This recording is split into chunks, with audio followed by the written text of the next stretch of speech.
guys, welcome back to some more AFK Arena. Today we're over on the YouTube account and we are looking at the Heroes of Esperia and the teams that I'm going to be utilizing in there. Now overall guys, with this specific event, it uses martial ratings, which means depending on where you are for your resonating crystal, you might be significantly stronger with the exact same team comp that we've seen in different formations. Now, I got in here, I did a couple battles. You can see some of the players were actually attacking me, which allowed me to actually make progression because I won the battle. So I want to show you again the formations that I am utilizing in here. Now, the best way to do this is to go through and actually build out the formations. You can see I do have the challenger tickets. I'm going to spend my 10 diamonds, which there's not really a reason why you wouldn't. So now, originally, we would wait a couple days to go through here. Lilith knew that we would wait a couple days, so they actually went through and gave us daily quests, and they also gave us weekly quests to complete. So come in here, do at least your 5 battles for the daily quests. Also looking at the season, guys, there are additional quests to do over here. 20 victories, 30 victories, 40, 50. Sooner or later, you're going to hit these just naturally through progression, which of course is going to give you the ability to pick up some additional scrolls, which is really cool. We have Time Emblem, Stargazer cards if you're looking at a pretty decent purchase.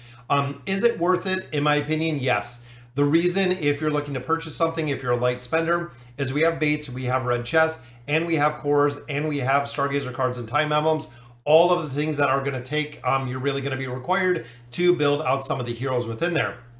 All right, guys. So looking at the fight again, I'm going to go through the formations that I have. So I'm going to clean out everything here and show you just a couple different formations. And I set all of my formations here. So I set 8 different formations. And I want to show you the formation, kind of a couple variations on there. So formation number 1, and this is probably one of the absolute strongest formations, guys. This is running the Awakened version of Athalia, which I know a lot of players do not have, with Rem and Amelia in here. So we are running the 4-dimensional comps. And then we also do have the Seal. Now the Seal is almost a hero in himself. He does an incredible amount of damage. This also adds the SP effect to Rem. So we remember the SP effect, it is going to amplify the physical pierce of the allies, which is really good, as well as the damage, which of course, when it comes to Rem, is going to be huge, coupled with Amelia's ability to actually crowd control this whole entire team. It's going to be a very, very quick lockdown team. Then of course, the Seal does a lot of damage. We have damage mitigation with Merlin, and then we also have the amplification factor from the plus 30 signature item that Albedo does possess. Now the second team, this is a very, very heavy investment team. This is running the Awakened version of Matria, and I know not super free to play friendly, because PvP really is not. It is a well-known thing that when you look at Treasure Scramble, when you even look at Heroes of Esperia, even the LC tournament, PvP is super heavy pay to win, guys. We're running Matria in here with Kanisa and Rook. We do have Olgath up here with Frampton, and then we do have Moriel in here for the buffs, or Mortis in here for the buffs, as well as the Savage Souffle up there to provide us some crowd control. Works incredibly well. Again, not free to play friendly. What I'm hoping is that 1 or 2 of these comps you can kind of build depending on where you're at. Comp number 3, we're going to actually select this one. It is Olna and it is Brutus. Now this, a very strong combination. We have Joan back in here for the buffer. We have Ezio as the finisher. Now Ezio goes together really well when it comes to the Brutus combination. In addition, a lot of players might run Anasta in here if you do have Anasta built out quite a bit. She is a really, really good substitute in here. When you look at some of the builds, Anasta does incredibly well. A lot of players, if you don't have Joan, will also run Screg within this formation. Again, allowing kind of this invade formation team that we have right here. Now, pets can kind of vary in here. I like putting in my crowd control pet, so actually putting in Talus Main within this formation. You can also run the Fire Breather in here. Works, again, incredibly well based on the formation that we have in there. Looking at our third formation, this again, kind of another variation. So this actually has the Awakened version of Baden in here. Instead of running Olna with Baden, we are actually running Taylene with Baden. Then we're running a lot of support. So we have Taylene, we have the Awakened version of Solus. We also have Nevi in here. We have Baden in here for crowd control and damage. And then of course, for the heal negate, which is Treznar back here. Treznar still very solid with PvP. Some players might put Athalia in the formation versus Treznar. again, just really to burst down some of the comps. But it really depends, again, on who you do have built within here. You could pop Oden in here if you didn't have the awakened version of Solus or Nevi. You could do Silas, you could do Desira, a couple different formations, and a couple different heroes you could utilize in there. When it comes to the pet, I know some people do run the moth in here, which I do like. You could run the owl. Again, a couple different variations of beasts that you could really run within this formation. Looking at number 5. Number 5 is the Ulnik, or the awakened version of Belinda. This is one of the most probably predominant comps that we have seen within AFK Arena. So we're running Rowan in here with Aziz. Of course, we're going to go ahead and mitigate the damage. He is going to cancel out the ults, which is huge.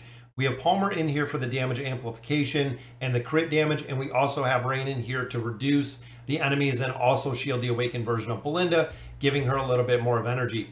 So when you look at this, guys, Rowan gives energy, Palmer gives energy, Aziz gives energy, Rain gives energy, combined with the absolutely decimating power that we see with the awakened version of Belinda. Super strong when it comes to the ultimate ability. And that is the reason why not only the Treasure Scramble, but the Heroes of Esperia, this is a super strong combination. And you can notice we're running the Rock Lizard in here. The immunity and the shielding ability for the Rock Lizard will actually prolong the awakened version of Belinda, doing a lot of damage in this formation. Looking at, I think I missed number 4, but number 4, guys, is the awakened version of Thane, still doing an incredible amount of damage. Now, there's 2 heroes within this formation, guys, that really do make this formation pivotal. It is Zolrath and his 3 of 9 furniture to delay enemies actually entering the battlefield, with a combination of Leica's Awe ability, which is, of course, going to give haste and that energy, allowing Thane to actually attack long before the rest of the enemies actually enter the battlefield, which is cool. We have Vathiel in here for a buffer. If you don't have Vathiel, you can drop Anasta in here. If you don't have Tamariz, some players are also using Mishka within here, again, just to allow for that crowd control aspect that she possesses.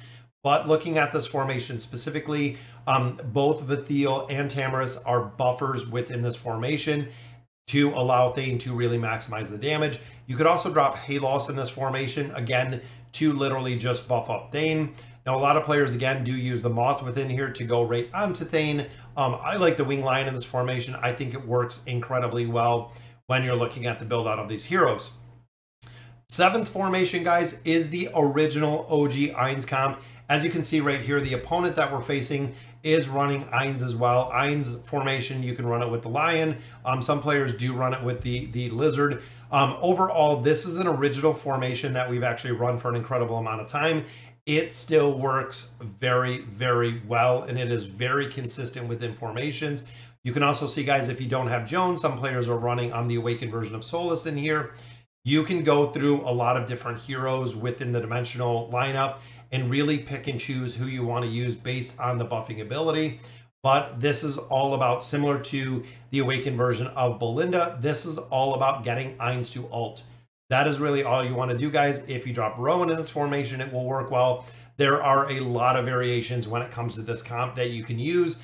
And again, I know these are not super free-to-play friendly, but if you can make 1 or 2 of these formations to really push through here, even if you're swapping, and we'll talk about subs in just a minute, final formation, guys, is the original stall comp. This was very strong. We have a lot of support in here. Ultimately, some players were running Flora within here. I like the ability with Treznar actually to go in there and do some damage. Also Theowen. If you have Theowen built, guys, Theowen does a lot of damage. Thorn, you do have to kill twice. Desire, of course, providing immunity. We also do have Nevi in this formation, which again, depending on the formations you're running to actually swap out a couple different heroes, will work incredibly well within these formations. So one hero that I do not have within here, guys, that we do want to mention is Tarnos.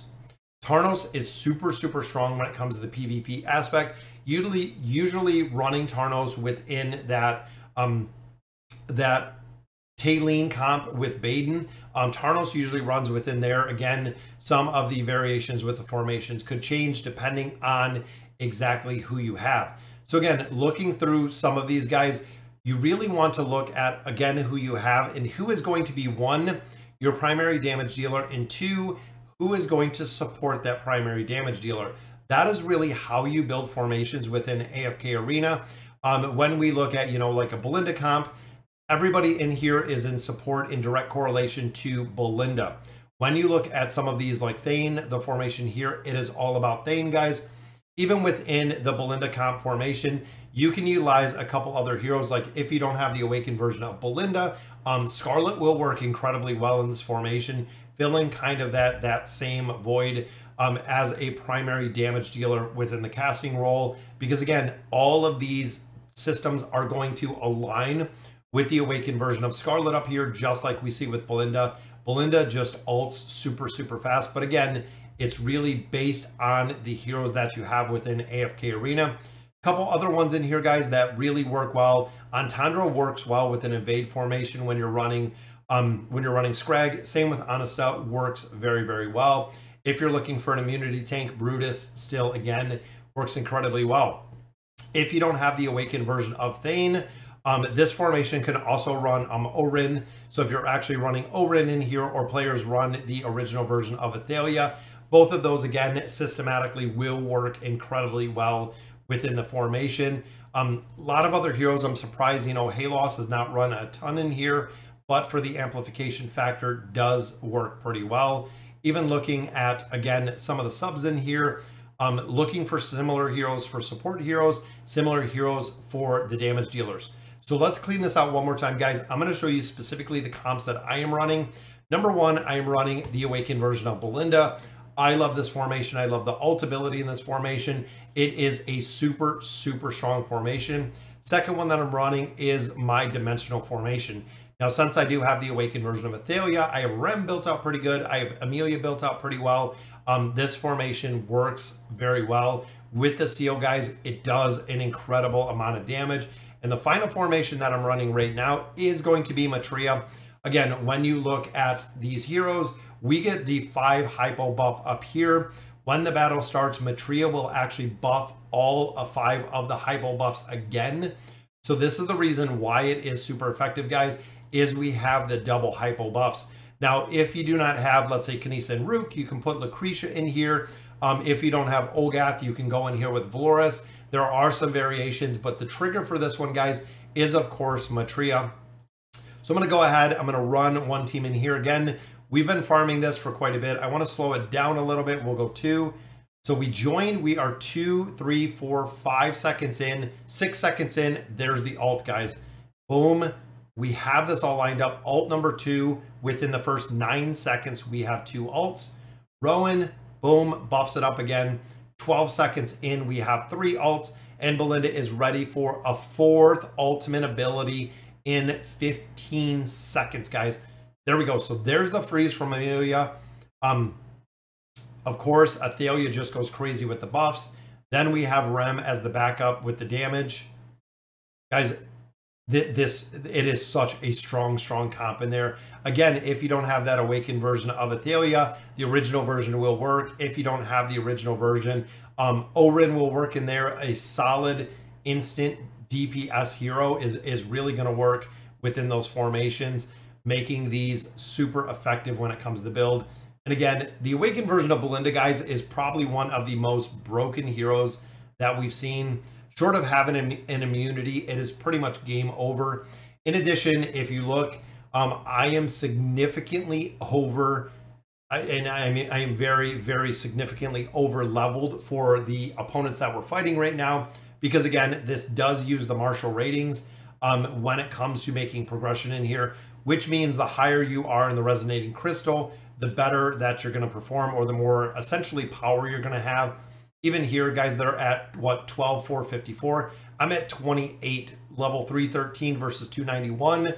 Even if I didn't have a majority of the heroes that I do built, it would be relatively easy to go through here, just for the simple fact of the level deficiency. When you're talking 20 plus level deficiencies in here, that is where the astronomical combat rating really does come in, making it a little bit easier.